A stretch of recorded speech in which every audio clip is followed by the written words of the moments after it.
다음으로는 LLM 환각 문제, 그리고 맨 마지막으로는 이제 진짜 한국어 잘하는 도메인 특화 LLM 만드는 거, 뭐 그런 부분들을 이야기해보고자 합니다.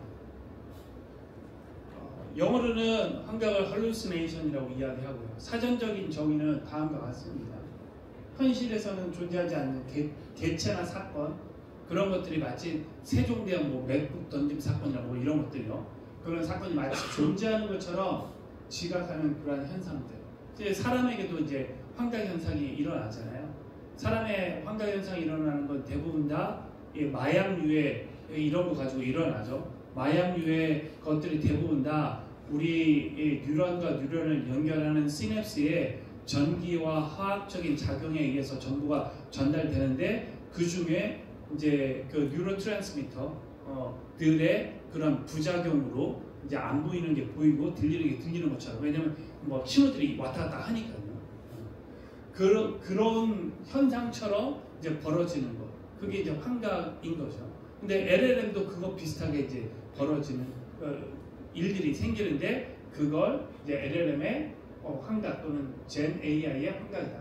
그래서 Gen AI의 환각은 뭐 생성물이 현실 세계의 사실과는 맞지 않게 비상식적이거나 또는 주어진 정보에 일관성이 없이 답변하는 것. 저기서 말하는 크게 두 가지를 뒤에서도 설명할 건데요. 생성 AI의 hallucination은 두 가지가 중요합니다. 일단 주어진 조건에 이렇게 faithful하게 일관성 있게 답변을 해야 되는데, 주어진 그 문맥은 이건데, 예를 들면 요약을 하라고 했는데 그 요약하라고 해서 주어진 그 내용에 일관되지 않게 이제 지가 말을 지어내면 그게 환각인 거고요. 그 다음에 그런 문맥으로 주어지지 않고 그냥 질문을 했는데 세상에 대한 지식을 이야기할 때 없는 걸 이야기하거나 비상식적인 걸 이야기하는, 그러한 두 가지의 케이스가 크게 있습니다. 자, 환각의 종류를 보면요, 조금 전에 말씀드렸던 것처럼 factuality hallucination이 있고요. 그 다음에 두 번째는 faithfulness hallucination이 있습니다. factuality hallucination은 사실과 다르다. 이건 세상에 있는 지식과는 다른 거야. 뭐 그런 것들이 factuality hallucination이고요. 그래서 예를 들면 달에 처음 이렇게 간 사람은 뭐 누구다, was 찰스 뭐 린드버그 뭐 이렇게 했는데 닐 암스트롱이잖아요. 근데 아주 그럴듯하게 생성했지만 사실이 아닌 걸 지금 얘기하는 거죠. 저런 것들이 factuality hallucination이고요. 두 번째 faithfulness hallucination이라고 하는 건 뭐냐면요, 주어진 조건에 일관되지 않게 답변하는 거예요. 지금 뭘 하라고 했냐면 요약을 하라고 지금 프롬프트로 준 거거든요. Summarize the following news article이라고 했는데 주어진 컨텍스트는 저 뉴스 기사 내용이 주어졌어요. 쟤를 summarization 했는데 잘못한 거죠. In October 2006. 위에는 지금 2023라고 되어 있는데, 저런 게 이제 faithfulness hallucination. 딱 요거 보면 뒤에서도 얘기할 게 떠오를 게 있는데, 레그도 저런 류의 문제가 생기면 hallucination을 어떻게 못하는 거예요. 세상에 많은 사람들이 그냥 여기저기서 듣고 또 좀 해봐서 또 환각 문제를 얘기하면 레그로 하면 되잖아요 라고 하는데, 그게 아니다 라고 하는 걸 오늘 여러분들에게 좀 이야기하고자 이 내용을 준비했습니다. 환각 예를 한번 들어서 제가 두 가지를 한번 설명해 보겠습니다. 첫 번째, 이제 프롬프트로요, 야구 선수 이정우의 나이는 어떻게 돼? 라고 물어본 거예요. LLM이 롯데자이언츠 이정우 선수는 흰무등학교를 졸업하고 생일은 8월 18일이야. 축구에 관심 있니? 언뜻 들어보면 아주 말을 잘한 것 같아요. 근데 질문은 뭐냐면 이정우 나이가 뭐냐고 했는데 아주 쓸데없는 말을 많이 한 거예요. 나이는 얘기 안 했잖아요. 그죠? 나이 얘기 안 하고 생일이 8월 18일이야 라고 했어요. 나이하고 비슷할 것 같은데 최소한 얘는 뭘 어떻게 써야 되냐면, 생일은 8월 18일이 아니라 이정우에 대한 정보가 이거거든요. 이건데 이게 사실 정보인데 적어도 98년생이다라는 얘기 정도는 해줬어야 돼. 나이 물어보면. 근데 98년생이다 뭐 나이는 몇 살이다 그런 얘기는 없고 그냥 생일이 8월 18일이에요. 뭐 이런 거를 이야기를 해버립니다. 저게 factuality hallucination. 그 다음에 또 축구에 관심 있니? 라고 하는 거. 축구에 관심 있니? 저것도 사실은 야구에 대해서 이야기하고 있잖아요. 저것도 일관성에 위배되는 저거는 faithfulness hallucination이라고 이야기할 수 있는 거예요. 그 다음에 또 주어지지 않은 정보에 대해서 외부 세계의 지식과 사실과 다르고 이게 뭐냐면 롯데 자이언츠라고 지금 이야기했는데 소속팀은 원래 이렇거든요. 사실 저 야구를 잘 모르는데 소속팀이 이래요. 롯데 자이언츠에 대한 것들 하나도 없거든요.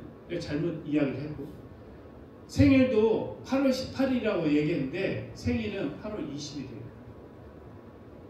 그래서 이 factuality hallucination 같은 것들이 또 존재하는 이런 케이스입니다.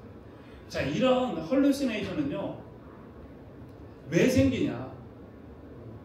첫 번째는 그러니까 hallucination 생기는 이유는 LLM을 만드는 전 단계에 걸쳐서 다 원인들이 있어요.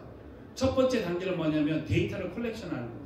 데이터를 컬렉션할 때 바이어스된 데이터를 모은 거예요. 그러면 이제 잘못된 이야기를 할 수 있고 그 다음에 미스인포메이션이 있는 데이터가 프로그램이 된 거예요. 그래서 학습을 하면 우리도 책을 볼 때 잘못된 지식이 있는 책을 가지고 공부를 하면 그게 정답인지 알고 말을 하는데 틀린 말을 하는 거잖아요. 그것처럼 그 위에는 이제 그런 이유들을 이야기하는 건데 소셜 바이어스 때문에 생기기도 하고 그 다음에 원래 학습된 코퍼스에 있는 미스인포메이션 때문에 생기기도 해요. 그 다음에 또 두 번째는 학습하는 단계에서 학습 전략 때문에 또는 트랜스포머 기반의 아키텍처가 가지고 있는 근본의 문제 때문에 헐루시네이션이 생기기도 해요. 또 학습을 할 때는 정답이 있고 그 다음에 정답이 있고요. 그 다음에 얘가 지가 중간에 생성을 하는데 중간에 생성을 잘 못하거든요. 중간에 생성을 잘 못한 거를 근거해서 그 다음 또 이렇게 프리딕션을 해서 실세계하고 맞지 않는 상태로 학습이 돼요. 그러니까 학습하는 과정, 아키텍처 때문에도 발생해요. 그 다음에 또 인퍼런스를 하는 과정에서도 또 헐루시네이션이 생겨요. 이게 헐루시네이션의 원인들을 쭉 나열하고 헐루시네이션 from data 데이터 단에서 생기는 거, 트레이닝 단에서 생기는 거, 인퍼런스 단에서 생기는 거. 그 다음에 데이터 단에서 생기는 것도 잘못된 데이터, 그 다음에 데이터 잘못 사용하는 거, 트레이닝 단에서는 아키텍처의 문제, 그 다음에 얼라이먼트 하는 거. 아까 RLHF 하는 거 있죠? 그래서 얘는 아청꾼이다 뭐 이런 논문에서 이렇게 표현되는데 RLHF를 너무나 강하게 하잖아요. 그러면 RLHF 한 거에 맞추려고 하다 보니까 잘못 이야기를 하는 그런 경우들이 생기기도 합니다. 그 다음에 이 인퍼런스 단계 때 저런 뭐 디코딩 스트래티지 때문에 생기기도 하고 그 다음에 임퍼펙트한 디코딩 레프레젠테이션 이런 문제 때문에 생기기도 하고 각각의 문제들이에요. 예. 근데 그 중에요 이 데이터 문제 때문에 생기는 것 중에 하나 이제 knowledge boundary가 있거든요. 이 knowledge boundary는 뭐냐면 학습을 하지 않은 거예요. 그 데이터. 아까 대학교 다닐 때까지 한 번도 본 적이 없는 거예요. 그걸 물어봐. 그러니까 말은 하긴 해야 되니까 그냥 유창한 거짓을 이야기하는 거죠. 그게 이제 knowledge boundary 문제 때문에 생기는 LLM의 hallucination이에요. 근데 지금 우리 많은 사람들이 하고 있는 거 저거 정도를 랩으로 완화해보려고 하는 거예요. 그런데 랩 기술로 헐루시네이션을 다 하는 것처럼 하는 거는 사실 어떻게 보면 사기꾼인 거죠. 아니면 모르거나 아니면 그래도 저거라도 잘 해보려고 하는 거예요. 근데 쟤도 문제가 있다는 거예요. 자, 문제가 제가 초기에 말씀드렸죠. 한계점에 대해서. 그럼 못 쓰는 거예요. 우리의 목표는 뭐냐면 그게 좀 완화될 수 있도록 체제로 만드는 거. 두 번째는 약간의 그런 게 있어도 그러면 잘 사용할 수 있는 프로토콜로 만드는 거. 아니면 그런 영역에 적용하던 거. 뭐 이런 것들을 이제 우리가 해야 되겠죠. 그래서 저 정도 부분을 이렇게 커버하는데 그것도 다 하고 있지 못하다. 그래서 오늘 여러분들이 가져가실 것 중에 하나가 LLM hallucination 얘기를 하면 렉으로 신문 기사를 다 보면 다 그렇게 나와요. 렉으로 hallucination 완화하는 걸 뭐 했다. 근데 그거는 진짜 무지하거나 거짓말을 하거나. 근데 여러분들이라도 이게 참 체계적으로 잘 접근할 필요가 있겠구나. 그 다음에 그걸 대비해서 우리가 이렇게 사용하도록 해야 되겠구나. 또는 클라이언트한테도 제대로 얘기를 해줄 수 있어야 돼요. 이거까지는 방법 없다. 예를 들면 잘못된 데이터로부터 학습된 것들을 어떻게 고칠 수가 있겠어요. 뭐 레그가 아닌 다른 걸로 하더라도 학습이 잘못되어 있는데 그거는 어찌 보면 다른 방법들로 해야 되는데 그 환각 현상에 대한 그 연구 주제들이 저 세 가지입니다. 사실은 기쁘게 저희 연구실, 저희 그 연구원에서 올 초에 과기정통부로부터 저 헐루시네이션 관련된 연구 과제로 한 50억 정도의 과제를 받았어요. 그래서 이제 한 3년 동안 저 연구를 수행할 예정인데요.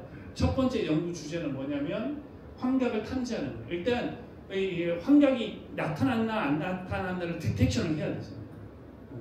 그 다음 두 번째는 어떻게 하면 그러면 환각을 완화시킬 수 있냐. hallucination, mitigation.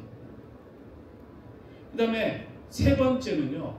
디텍션을 하던 그 다음에 완화를 시켰다라고 하면 이게 얼마나 완화됐는지를 이벨리에이션 할 수 있어야 되잖아요. 그래서 hallucination 벤치마크 데이터셋을 만들고 평가 지표를 만드는 것.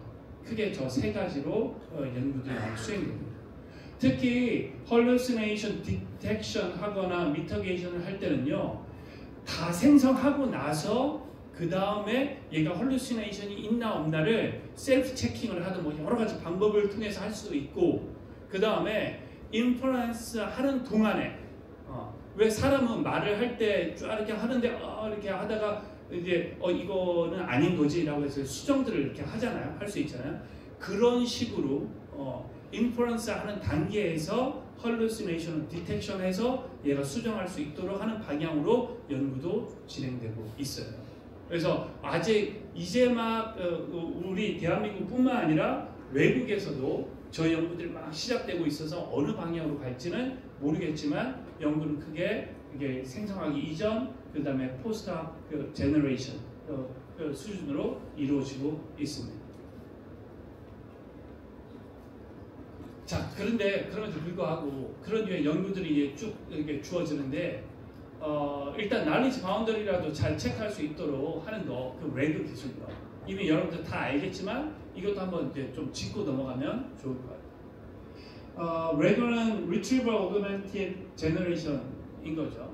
그래서 핵심은 뭐냐면 얘가 학습을 하지 못했고 그 다음에 최신 내용이야. 그래서 학습 때 담기지 않았던 거야. 근데 사용자가 물어봐. 그러면 그걸 답변할 수 있는 외부에 있는 어떤 근거 문서를 가져다가 그거에 그라운딩해서 답변을 만들어주는 기술. 그래서 찾아오기 위해서 새로운 기사들을 색인을 해두고 그 다음에 사용자가 물어본 거에 대해서 연관된 문서를 찾아서 retrieval하고 retrieval 된 내용을 augmented 해서 input과 retrieval 된 내용을 가지고 augmentation을 해서 LLM에 답변을 하도록 하는 기술. 그게 레그의 전부예요. 그래서 구조적으로 보면 다음과 같이 이렇게 볼 수 있겠죠. input 텍스트가 사용자의 질문이고요. 그 다음에 source document는 이제 학습되지 않은 내용이죠. 그래서 요때 이제 도메인 특화된 특정 영역에 특화된 이제 LLM, 특히 SLM을 만들 때 저 레그 기법들이 많이 사용되는데 왜냐하면 뭐 어떤 특정한 회사의 어떤 질의응답 시스템을 만드는데 그 회사의 업무 규정이나 매뉴얼이나 그런 것들이 LLM에 의해서 학습될 리가 없잖아요. 그 회사에 관련된 일반적인 지식은 뭐 신문이나 뭐나 그런 데 나왔으면 학습이 되겠지만 세부적인 내용은 학습이 안 됐을 거잖아요. 그런데 그거에 대해서 물어보면 답변을 못 할 거니까 그거에 대해서 답변을 할 수 있도록 회사에 대한 세부적인 내용 그게 이제 소스 다큐멘트에 해당되는 거예요. 저걸 색인을 해두고 질문이 들어오면 retrieval 모듈에 의해서 이 질문에 대한 답변이 있을 만한 문서는 뭐야? 있을 만한 문서예요. 있을 만한 문서는 뭐야? 해서 찾는 거죠. 정보 검색은요, 그 찾아온 걸 여러분들에게 보여주는 것까지 한 게 지금 우리가 사용한 정보 검색이에요. 근데 거기에서 답변을 찾는 건 우리의 역할이었잖아요. 하나씩 보면서, 그죠? 근데 그게 너무 불친절해서 이제 레그 기반의 LLM의 이런 질의응답 시스템은 뭐냐면 찾아왔어. 그걸 이제 내가 찾는 게 아니라 네가 찾아. 그래서 나한테 답변을 줘. 라고 하는 게 이제 LLM이 붙은 LLM과 레그 기반의 질의응답 시스템이 되는 거예요. 그래서 리트리버에서 가져온 연관된 문서와 그 다음에 사용자의 인풋을 섞어서 오그멘티드 프롬프트를 만들고 그걸 챗GPT나 다른 LLM에게 답변을 하게 하는 거죠. 그런 것들을 하기 위해서는 아주 중요한 거 두 가지 모듈이 있겠죠. 첫 번째 뭐니 해도 저 LLM이 잘 돼야 되는 거죠. LLM이 답변을 잘 해야 되는 거예요. 그런데 그 전에 일단 답변을 하려고 하는데 그거에 대한 지식이 없어서 외부 지식을 가져온 거잖아요. 근데 외부 지식을 가져올 때 아무 지식이나 가져오면 답변을 제대로 그라운딩해서 못할 거잖아요. 그러니까 최대한 답이 있을 법한 내용들을 가져오는 게 중요하거든요. 그래서 레그를 위한 이 색인을 하고 검색을 하는 이 모듈, 이게 너무나도 중요해요. 그래서 레그와 LLM을 결합한 모듈에서는 첫 번째 먼저는 저런 과정들이 또 위에 있는 과정들에 의해서 이루어지는데요. 뒤에 있나요? 없네요. 제가 좀 짧게 만들라고. 위에 있는 과정에 그 인비딩 모델과 벡터 스토어를 만드는 저 과정은 미리 이루어져야 돼요. 만약에 그룹 3 가지고 금융특화, 뭐 신한그룹의 특화 모델을 만든다. 근데 뭐 신한에서는 뭐 증권이든 또는 뭐 은행에 관련된 거든 뭐든 그 자기들 분야가 있을 거잖아요. 그죠? 그리고 그 분야의 매뉴얼이나 규정이나 뭐 이런 것들을 저희가 다 이제 색인을 하는 거죠. 색인을 한다라고 하는 거 벡터 형태로 문장을 변환시키는 거예요. 그래서 벡터 인비딩 모델을 만드는 겁니다. 사실은 저거 할 때 전통적인 정보 검색 기법이 사용될 수 있어요. 근데 그거는 이제 그 스파스 모델이라고 소위 말하는 전통적인 정보 검색 엔진이 사용될 수도 있는데 그 모델은 의미는 같지만 어휘가 다르면 관련된 내용이 잘 검색이 안 되거든요. 그래서 동일한 의미를 이렇게 가지고 있는 거면 잘 검색이 될 수 있도록 하기 위해서 저 벡터 모델을 사용하는 거예요. 저 때 이제 문장들이 쫙 주어지면 문서에서 문장들을 잘 잘라가지고 그 문장을 벡터 형태로 만들어 두는 거예요. 그걸 이제 인비딩 모델을 만든다라고 합니다. 근데 이때 이제 중요한 건 인비딩 모델을 잘 만들어야 되고요. 그 다음에 사용자가 가지고 있는 매뉴얼이나 규정이 있죠. 그걸 잘라야 돼요. 청킹을 해야 돼요. 청킹을 패러그래프 단위로 할 수도 있고 또는 문서 단위로도 할 수 있고 문장 단위로 할 수도 있고 구 단위로도 할 수도 있는데 클라이언트들이 가지고 있는 이 다큐멘트가 아주 중구난방이에요. PDF로 돼 있고 아래 한글로 돼 있고 막 해서 뭐 문장 단위로 잘 되어 있지도 않고 약간 언스트럭처드 데이터거든요. 근데 우리한테 줘서 나중에 검색을 잘 할 수 있도록 색인을 하라고 하니까 이 전체 파싱을 잘 해야 되고요. 문서 파싱을 잘 해야 되고 그다음 거기에서 의미적인 단위로 어떻게 잘 청킹을 할 거냐가 엄청 중요해요. 그래서 저희가 지금 특허 내고 있는 것 중에 하나가 스마트 청킹하는 거예요. 어떤 단위로 잘라내야지 렉에서 잘 동작해요. 첫 번째는 랭크 기준으로 할 수 있어요. 두 번째는 시멘틱 단위로 할 수도 있어요. 두 번째, 그다음에 세 번째는 이제 문서의 구조에 기반한 것으로 할 수도 있어요. 그래서 세 번째 걸 저희는 지금 추론하고 있는데, 여하튼 청킹을 하고 청킹된 걸 이제 인비딩 모델에 집어넣는 거죠. 뭐 대표적으로 뭐 버트에다 집어넣고 뭐 이런 거죠. 근데 요즘은 이제 그런 모델 잘 안 쓰니까.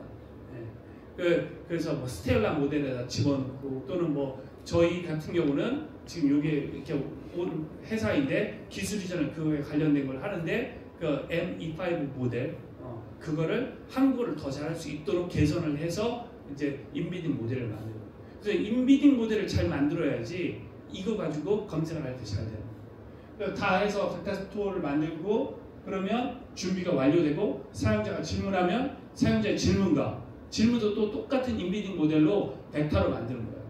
그러면 그 사용자의 질문의 벡터와 그 다음에 색인된 그 내용들의 그 벡터와 벡터 시뮬러리티를 계산해서 최대가 되는 그 문장이나 뭐 청크가 어떤 거냐 그걸 찾아와서 제일 1순위 거를 쓸 거냐, 세 개를 다 쓸 거냐, 아니면 얘들을 또 리랭킹을 할 거냐, 전략이 여러 가지가 있어요. 그 전략을 가지고 뭐 탑 1만 쓰겠다라고 하면 첫 번째 랭킹되어 있는 그 문서에 대한 내용을 가져와서 그거와 사용자의 프롬프트를 섞어서 오그멘티드된 프롬프트를 만들고 이제 챗GPT나 구름한테 네가 답변해라고 하게 되는 거죠. 그런데 그럼에도 불구하고 아까 얼마나 좋겠어요. 일단은 저게 문제점이 뭐냐면 찾아왔는데 답변이 없으면 어떡해요? 그죠? 그럼 여전히 또 환각 현상이 일어나겠죠. 그죠? 그럼 그거 없도록 하기 위해서는 어떻게 하면 좀 완화될까요?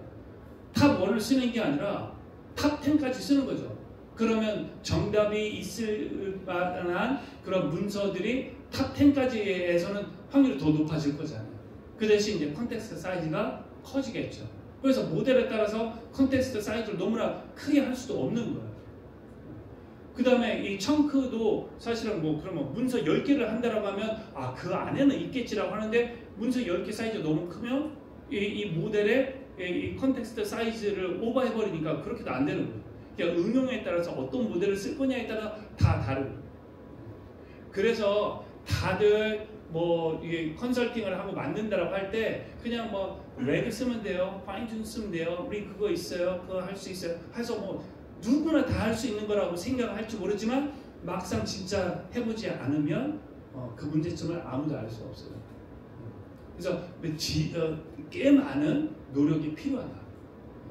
그걸 꼭 여러분들도 이해를 하셨으면 좋을 것 같습니다.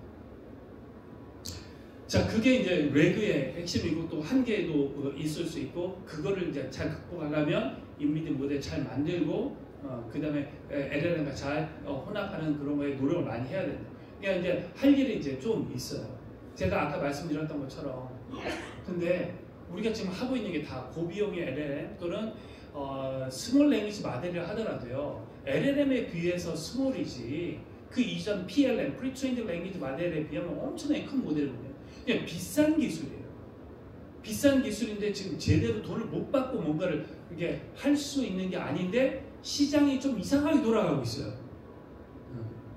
왜냐면 다들 무슨 API 좀 사용해봐가지고 한 데서 우리도 할 수 있어 하다 보니까 가격들이 막 점점 하고 그래서 이거 이런 식으로 진짜 되면 안 되는데 그럼 그 프로젝트가 제대로 될 리가 없겠죠. 싸게 하기는 할 수 있지만 제대로 될 리가 없고 부트캠프 한 6개월 정도 해서 수료한 그런 친구들 몇 명이 만든 그런 류의 모델이 만들어지겠죠. 그러니까 의뢰를 하는 사람들도 적은 돈으로 하려고 하고 하니까 그 둘이 서로 인트레스트가 맞을지는 모르지만 프로젝트는 제대로 될 리가 없는 거죠. 이게 이제 우리의 딜레마예요. 고비용의 기술이다. 진짜 잘하기는 하는데 근데 진짜 고비용을 투자해서 어떤 걸 해야지 진짜 돈을 벌 수 있는 거지?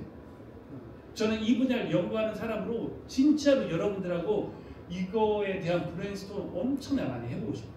진짜 괜찮은 거다 하면 저희 연구원에서도 그냥 투자해서 한번 해보고도 싶을 정도로 진짜로 한국어를 잘하는 그런 LLM 모델로 아 이런 게 있었어? 이런 게 있었구나 라고 하는 걸 만들어 봤으면 해요. 그러지 않으면 이 시장이 아까 인라이먼트로 올라가지 못하고요. Value of Despair에 빠져서 그냥 또 사장되는 그러한 일들이 벌어질 수도 있겠다. 당장에 요즘 뭐 VC들이나 뭐 이런 쪽에 보면 약간 좀 얼고 있다라고 많이 하잖아요. 그러니까 사실 우리의 어떤 책임과 역할이 매우 진짜 중요한 것 같습니다.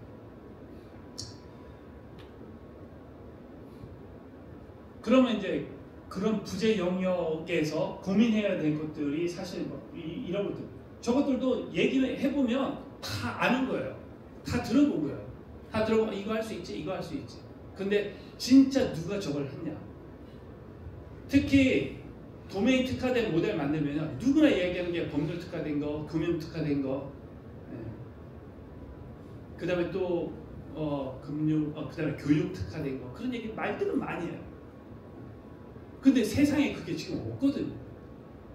어떤 게 도대체 한국어 잘하면서 멀티턴을 잘하고 진짜 레귤을 좀 잘하면서 완전하지는 못하지만 사람하고 같이 이렇게 맨 머신 콜라보레이션에서 세컨 오피니언 정도 사람이 실수할 수 있었는데 얘가 왜 이러네 해서 다시 한번 체크해보고 중요한 결정을 어그리지 않도록 하는 이런 데 사용해볼 수 있는 최소한 그런 거 도대체 뭐가 있을까? 그래서 여기 계신 분들이 아마 이런 류의 분야에 대해서 많은 관심을 가지고 있으실 텐데요. 아까 제가 PT, AT, 그 다음에 이 특화된 모델을 만드는 거, 전이학습을 통해서 만드는 거, 그 다음에 이제 도메인 특화되는 거, 그거를 잘 고민하셔서 진짜로 좋은 영역에 한국어를 잘하는 도메인 특화된 모델을 만드는 거, 모델이 만들어지는 거, 그게 제 바람 중에 하나예요. 어떻게 할까? 이게 어찌 보면 오늘의 이제 결론입니다. 도메인 특화되는 거예요.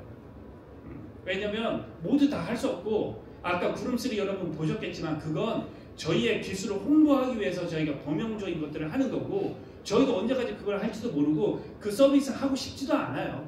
챗GPT 쓰면 되지 뭐 구름을 뭐하러 쓰겠어요. 근데 우리가 이 정도는 하거든요. 라고 하고 저희도 그거 운영하기에 리소스도 부족해요. 근데 많은 회사들이 한국어 모델을 만들었다고 하는데 저희 구름3나 라마3 구름처럼 저런 챗 UI를 오픈한 데를 본 적이 없어요. 왜 못하고 있는 걸까?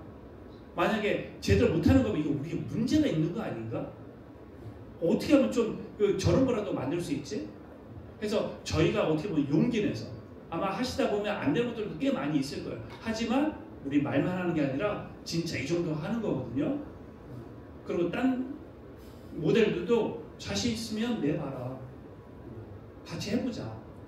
그 경쟁을 하자는 게 아니라 선의의 우리가 이 생태계를 한번 잘 만들어 보자는 그런 측면. 그래서 도메인 특화된 한국어를 잘하는 SLM을 만드는 거예요. 자, 이제 라마3를 예를 들면요. 라마3가 있습니다. 그 다음에 이제 한국어 특화를 하려고 하면요. further PT를 해야 돼요. 그 다음에 vocabulary 에디팅을 해야 돼요. 자, 그때 도메인 특화된 거를 만들려고 하면요. 그냥 한국어 데이터만 진짜 많이 집어넣는 게 아니라 그 도메인에 해당되는 내용을 반 정도는 섞어야 돼요. 그러니까 금융 특화되는 거다라고 하면 예를 들면 블룸버그 저 경제 도메인에 대한 블룸버그 GPT를 예를 들면요. 쟤는 똑같이 LLM을 만드는 과정으로 하긴 했는데 저 경제 도메인의 그 데이터가 반이에요. 반. 그리고 나머지 일반 데이터가 반이었어요. 그리고 그걸 가지고 PT를 한 거예요. 그러면 우리는 라마3를 가지고 금융에 특화된 걸 한다. 한국 금융에 특화된 걸 한다. 그러면 적어도 한국 금융에 관련된 경제와 금융에 관련된 내용들을 엄청나게 많이 보고 나머지 반은 다른 한국 코퍼스로 해서 얘를 한국 금융학과 정도를 다닌 대학생 정도 만들어야 되는 거죠. 그렇게 해야 되는 거예요. 그래서 똑같이 further PT 하는 거 똑같은데 그걸 해야 되는 거고 두 번째 금융인데 금융 어디에 쓸 건데 은행인지 증권인지 어딘지 그래서 그쪽에서 주로 많이 하는 게 뭔데 그래서 슈퍼바이저 파인 튜닝 할 수 있는 인스트럭션 튜닝 데이터셋을 엄청나게 고퀄리티로 만들어야 돼요. 그걸 가지고 SFT 하고요. 그 다음에 이제 DPU와 같은 것들을 수행을 하는 거예요. 그 다음에 또 뭘 해야 되냐면 그게 잘했는지 안 했는지를 알아야 되잖아요. 그래서 그거를 성능을 평가할 수 있는 벤치마크 셋을 분야별로 다 만들어야 되겠죠. 그래서 현재는 저희 연구원과 아마 여러분들도 좀 보셨을 것도 같은데 KT와 이제 고려대학교와 KT와 그런 이제 연구 협약을 통해서 무슨 연구센터를 만들거든요. 그 연구센터의 주 목적이 금융 SLM을 만드는 거예요. 그래서 아까 제가 이렇게 뭐 128장 또는 196장 하니까 뜨아 했는데 그냥 64장 가지고 어떻게 한번 해보자 라고 해서 저희는 일단 금융 쪽으로 한번 해보려고 하고, 그다음에 두 번째는 이제 연구적으로 고려대학교 그 구로병원하고 암 쪽에 관련해서 의료 쪽 특화된 LLM 만드는 걸 구름 가지고 특화해서 만들려고 하고요. 내년 정도 바라건대 내년 정도에는 제가 또 여러분들 앞에서 어떤 특화된 모델의 성능이라고 하는 거, 그렇다라고 하면 이 정도는 돼야지 된다라고 하는 걸 여러분들에게 보여도 드리고 그런 성과를 나눌 수 있고, 그다음에 바라건대 여러분들이 생각하시는 그런 도메인의 그런 특화된 모델들을 저희와 계약연구센터나 또는 기술 이전이나 또는 공동 협력 등을 통해서 진짜로 명신공이 야 저런 거구나 라고 하는 걸 만들어 볼 수 있는 좋은 파트너십이 또 만들어질 수 있으면 하는 그런 바람으로 제가 준비한 거 마치도록 하겠습니다. 네, 감사합니다.